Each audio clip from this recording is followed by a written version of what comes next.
বলো তুমি ভাবছো কি আমি এগুলা স্যার আপনি কিসের পেপার বলতে পারেন না ভাই আমি বলতে পারি না মানি ব্যাগটা আমার ভাই কিন্তু আমার মানি ব্যাগটা ভাই আমার ফ্রেন্ড সার্কেলরা ইউজ করে ভাই আমি বলেছিলাম বাংলাদেশের আন্তর্জাতিক আইন অনুযায়ী 1889 সম্ভবত সেকশন 166 নাম্বার আইনে একজন মানুষকে বাংলাদেশের আইনে জিজ্ঞাসাবাদ করার জন্য সর্বোচ্চ 15 দিন রাখতে পারে। এটা বাংলাদেশের আইন।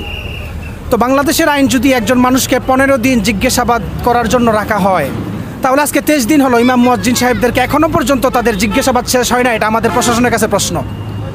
দ্বিতীয় নাম্বার হচ্ছে, প্রশাসন এখনও পর্যন্ত ক্লিয়ার করতে পারে নাই যে ইমাম সাহেব এটার সাথে জড়িত আছে কি না, বা ময়না তদন্ত ছাড়াই তো তাদেরকে ময়নাকে কবরে রাখা হয়েছে। তো আমি আশাবাদী প্রশাসন সব কিছু জানে। ওনারা যদি জেনে থাকেন এটা প্রকাশ করুক।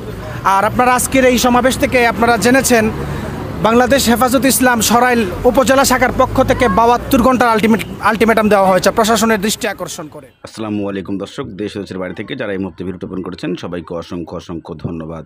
দর্শক, প্রথমেই আপনারা দেখেছেন যে ইসলামী আন্দোলনের পক্ষ থেকে আবারও 72 ঘন্টার আলটিমেটাম দিয়েছেন ময়নার আসল খুনিকে বের করতে, এবং তারা জোর গলায় বলেছেন যে একটা নিরপরাধ মানুষকে 15 দিন ধরে রাখতে পারে, আজকে 24 দিন 23 দিন হয়ে যাচ্ছে, তারপরও কেন তাদের অপরাধী নাশ বানিয়ে ওর অপরাধী না প্রমাণ পেয়ে কেন আটকে রেখেছে।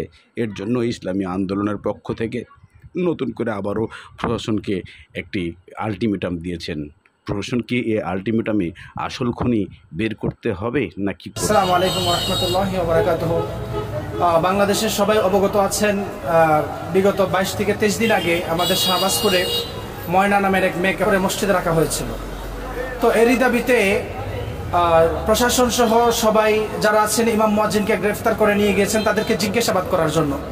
আমি বক্তব্যের প্রথমেই বলেছিলাম বাংলাদেশের আন্তর্জাতিক আইন অনুযায়ী 1889 সম্ভবত সেকশন 166 নাম্বার আইনে একজন মানুষকে বাংলাদেশের আইনে জিজ্ঞাসাবাদ করার জন্য সর্বোচ্চ 15 দিন রাখতে পারে। এটা বাংলাদেশের আইন। তো বাংলাদেশের আইন যদি একজন মানুষকে 15 দিন জিজ্ঞাসাবাদ করার জন্য রাখা হয়, তাহলে আজকে 23 দিন হলো ইমাম মুয়াজ্জিন সাহেবদেরকে এখনো পর্যন্ত তাদের জিজ্ঞাসাবাদ শেষ হয় না। এটা আমাদের প্রশাসনের কাছে প্রশ্ন। দ্বিতীয় নাম্বার হচ্ছে, প্রশাসন এখনো পর্যন্ত ক্লিয়ার করতে পারে নাই যে ইমাম সাহেব এটার সাথে জড়িত আছে কিনা, বা ময়না তদন্ত ছাড়াই তো তাদেরকে ময়নাকে কবরে রাখা হয়েছে। তো আমি আশাবাদী প্রশাসন সব কিছু জানে। ওনারা যদি জেনে থাকেন এটা প্রকাশ করুক। আর আপনারা আজকের এই সমাবেশ থেকে আপনারা জেনেছেন বাংলাদেশ হেফাজত ইসলাম সরাইল উপজেলা শাখার পক্ষ থেকে 72 ঘন্টার আলটিমেটাম দেওয়া হয়েছে প্রশাসনের দৃষ্টি আকর্ষণ করে। তো এই জিনিসটাকে আপনারা আমলে নেবেন, আপনারা এটাকে সুনজরে দেখবেন। কারণ হেফাজতের আন্দোলন সাধারণ কোনো আন্দোলন নয়। আপনারা শাপলা চত্বরের আন্দোলন দেখেছেন, লক্ষ লক্ষ মানুষ তারা জীবন দিয়েছেন, তারা আন্দোলন থেকে কিন্তু পিছপা হয় নাই। হেফাজতের আজকের এই বক্তব্য থেকে মোটামুটি আমরা যেটা ক্লিয়ার পেলাম, আমরা সত্যের পক্ষে আছে। যেই দোষী হোক তার সত্যকারের আপনারা বিচারটা করেন। এজন্য 72 ঘন্টার আলটিমেটাম দেওয়া হয়েছে। আপনারা এটাকে আমলে নিয়ে 72 ঘন্টার ভিতরে কিভাবে এটাকে সমাধান করা যায় বা এটা বিচার করে মূলত আসামি যারা বাহিরে ঘুরতেছেন বা আপনাদের কাছে থাকলো এটা আপনারা প্রকাশ করেন। আলেম সমাজদের পক্ষ থেকে একটাই দাবি, কারণ এই বাংলাদেশ আমরা শান্তির দেশ চাই। আপনারা যদি আজকের এটার বিচার না করতে পারেন, ময়নার বিচার যদি আজকে না হয়, আমি এটা আপনাদেরকে লিখে দিতে পারি, প্রতিনিয়ত প্রতিনিয়ত প্রতিনিয়ত এরকম ঘটতেই থাকবে। মেয়েদেরকে হত্যা করা হবে, এইভাবে হত্যা করে মসজিদে আজকে এটা নতুন ট্র্যাডিশন চালু করছে বাংলাদেশে। তো আমরা ধর্মপ্রাণ মুসলমান, মসজিদে এরকম কিছু হোক এটা আমরা চাই না। আপনাদের মিডিয়ার মাধ্যমে আমরা আমাদের প্রশাসনদেরকে সম্মান জানিয়ে বলতে চাই, আপনারা আইন অনুযায়ী কাজ করেন, তাড়াতাড়ি 72 ঘন্টার ভিতরে এই জিনিসটা ক্লিয়ার করেন। আসসালামু আলাইকুম। অথচ আমি এটা চ্যালেঞ্জ করে বলি, এই বাংলাদেশের আলেম সমাজ সব সময় প্রশাসনকে শ্রদ্ধা করে আসছেন। আলেম সমাজের খবর নিয়ে আপনারা দেখেন, বাড়ির ভিটা বাড়ি ছাড়া আমাদের আলেম সমাজের কিছু নাই। তো এই জন্য আলেম সমাজ সাথেও জড়িত না, আলেম সমাজ চাঁদাবাদীর সাথেও জড়িত না। প্রশাসনের দৃষ্টি আকর্ষণ করছি, আপনারা আলেম সমাজকে মূল্যায়ন করতে শিখেন, আলেম সমাজকে মূল্যায়ন করেন। আলেম সমাজ প্রশাসনকে সম্মান রেখে তাদের পাশে আমরা সর্বোচ্চ যে প্রটোকল দেওয়ার দরকার, আপনারা জুলাইয়ের বিপ্লবে দেখেছেন, আলেম উলামার অবদান দেখেছেন।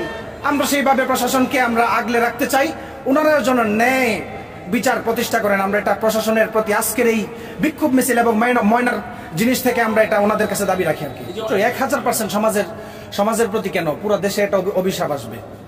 দর্শক, এটা তো আপনি বাংলাদেশে আনাচে কানাচে এখন দেখেন মেয়েদেরকে ফেলা দিয়ে যাচ্ছে, এটা কোনো বিচার হচ্ছে না। কারণ রাসূল সাল্লাল্লাহু আলাইহি ওয়াসাল্লাম বলছেন শেষ জামানায় ফালিয়ারতাকিবুহু ইনদা যালিকা রিহান হামরা।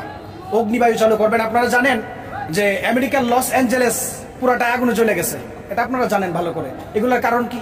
ধর্ষণ, মাদক সেবা, যেটা আমাদের বাংলাদেশে চলতেছে। আসলে প্রশাসন যদি চায়, আমি বিশ্বাস করি বাংলাদেশের প্রশাসন চাইলে এমন কোনো খুনি নাই যে বাইরে থাকতে পারবে। আপনারা কি বলেন এই বিষয়টা? বাংলাদেশের প্রশাসন যদি চায়, ভারতের কোনো বর্ডার দিয়ে মাদক আসতে পারবে না। আমি বিশ্বাস করি এমন কেউ নাই এই মাদক বাংলাদেশে আসার মতো কোনো ক্ষমতা আছে। কি মনে করেন? প্রশাসন যদি চায়, বাংলাদেশের মধ্যে কোনো মাদক সেবা করার কোনো সিস্টেম থাকবে না, বর্ডার থেকে কোনো মাদক পাস হবে না, কোনো দর্শক রাস্তায় হাঁটতে পারবে না। আমি অন্তত বাংলাদেশের আইনকে শ্রদ্ধা করে আমি এটা বিশ্বাস করি, একজন নেশাখোর, একজন দর্শক রাস্তায় চলতে পারবে না। এটা প্রশাসন, আপনারা আপনাদের আইন ঠিক মতো বাস্তবায়ন করেন ইনসাফের সাথে। আমাদের একটাই দাবি, আমি বাংলাদেশের সাধারণ একজন নাগরিক হিসাবে বাংলাদেশের আইনকে শ্রদ্ধা করি, কারণ আমরা যত কিছুই করি আমরা প্রশাসন ছাড়া চলতে পারবো না। আমি প্রশাসনকে যতই খারাপ কিছু বলি, আমি প্রশাসন ছাড়া চলতে পারবো না। এই জন্য প্রশাসনের কোন কোন জিনিসগুলা খারাপ, এগুলো আমরা তুলে ধরবো, মিনিমাইজ করে সবাই যেন আমরা একসাথে একটা সুন্দর বাংলাদেশ করতে পারি, এটা আমাদের দাবি থাকবে। প্রশাসনের গাফলতি তো আমি আপনাকে বলি, প্রশাসনের গাফলতি তো আমার বলার কোনো রাইট নাই। প্রশাসনের ঊর্ধ্বতম কর্মকর্তা, আজকে আপনারা হেফাজত নেতা আল্লামা জহিরুল ইসলাম সাহেব থেকে আপনারা শুনেছেন, এটা নাকি উপরের পর্যায়ে চলে গেছে। হয়তো উপরের পর্যায়ে কোনো প্রসেস চলতেছে, এখানে আমি সরাসরি তাদেরকে কিভাবে বলবো? উপরের পর্যায়ের প্রসেস যদি চলে, ওনারা 72 ঘন্টার আলটিমেটাম দিচ্ছেন, উপরের পর্যায়ে যারা আছেন ওনারা যেন 72 ঘন্টার ভিতরেই এটা ক্লিয়ার করেন। বিষয়টা হচ্ছে ভাই, এটা আমি ক্লিয়ার করতে পারতেছি না। আমি ব্যক্তিগতভাবে এটা আমি আসলে ক্লিয়ার করতে পারতেছি না। রাজনৈতিকভাবে হচ্ছে কিনা এটা আসলে হেফাজতের নেতা যারা আছেন, আপনারা প্রয়োজনে মাদ্রাসায় যেতে পারেন, হেফাজতের নেতারা আছেন আল্লামা জহিরুল ইসলাম, ওনাদেরকে আপনারা বলতে পারেন।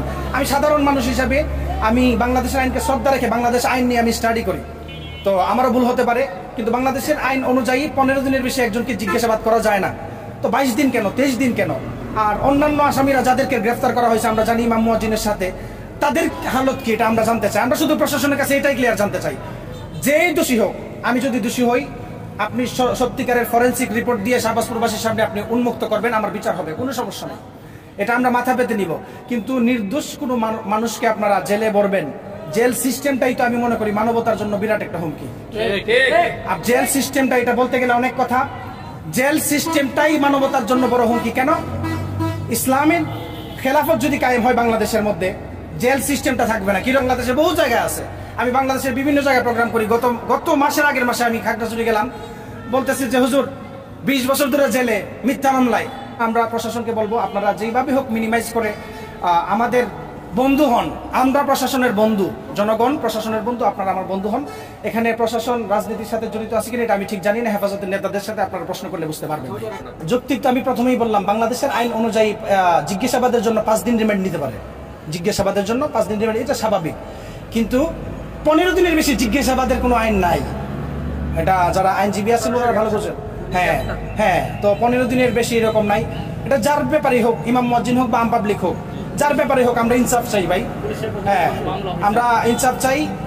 ইনসাফ ভাবে পুলিশ বা ঊর্ধ্বতম কর্মকর্তা যারা আছেন ওনারা এটা প্রকাশ করবেন, আমরা এটা আশা রাখি আর কি। প্রশাসনকে শ্রদ্ধা জানাই, আমরা প্রশাসনের বন্ধু। এদিকে ইসলামী আন্দোলনের যারা নেতাকর্মীরা আছে ব্রাহ্মণবাড়িয়ার, তারা এই যে আলটিমেটামটা দিয়েছেন, এতে প্রশাসন কি বলেছেন তা এখনও জানা যায় নাই। তবে প্রশাসন একটা কথাই বলছে, তারা কাজ করছে। কিন্তু প্রশ্ন ইসলামী আন্দোলনের সেইটা নয়। ইসলামী আন্দোলনের প্রশ্ন হচ্ছে 15 দিন পার হয়ে গেছে, তবুও কেন আজও পর্যন্ত ইমাম মুয়াজ্জিনকে ছেড়ে দেওয়া হয় নাই, যদিও ডিএনএ টেস্টে কোনো কিছুই পাওয়া যায় নাই, কোনো অপরাধী হয় নাই, এমন মন্তব্য তুলে ধরেন ইসলামী ছাত্র আন্দোলন।